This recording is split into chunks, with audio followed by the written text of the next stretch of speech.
everybody? It's Anthony Decker here, Decker Real Estate Group, out here getting things done as only Decker can, doing things in a timely manner.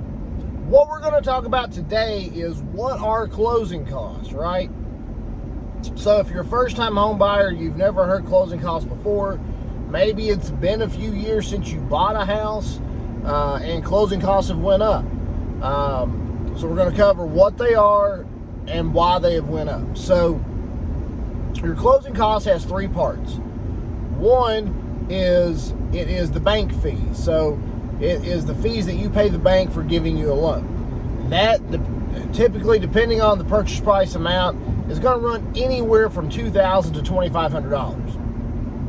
Right, and that's all your processing fees and your credit report, pulls, and all that stuff. The second part of closing costs is going to be your homeowner's insurance. Because now, if you have a government loan, which is an FHA, a USDA loan, anything of that nature, it's required that the bank escrow your property taxes and insurance.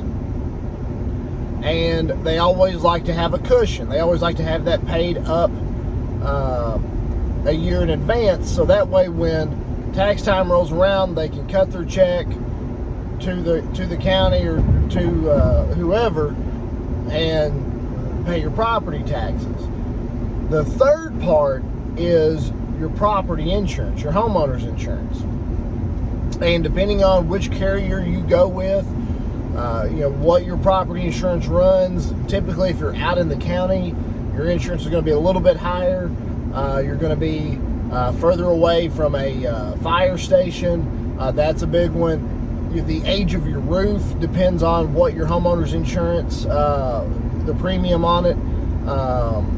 The older your roof, the higher your premium. All those things affect your homeowner's insurance, so that's going to vary. So those three things make up your closing cost.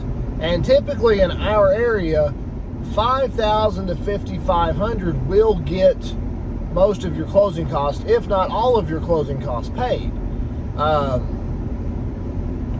Depending on purchase price again. Of course, the higher the purchase price, the higher the taxes, the higher the insurance, the more closing costs you're going to need. And typically, with a government loan, with an FHA or a USDA loan, the seller can contribute up to 6% of the purchase price towards your closing costs.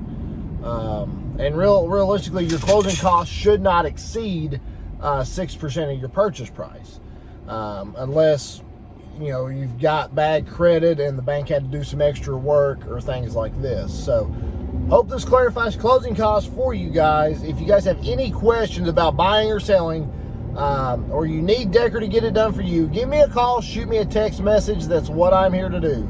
270-256-3501. Thank you guys.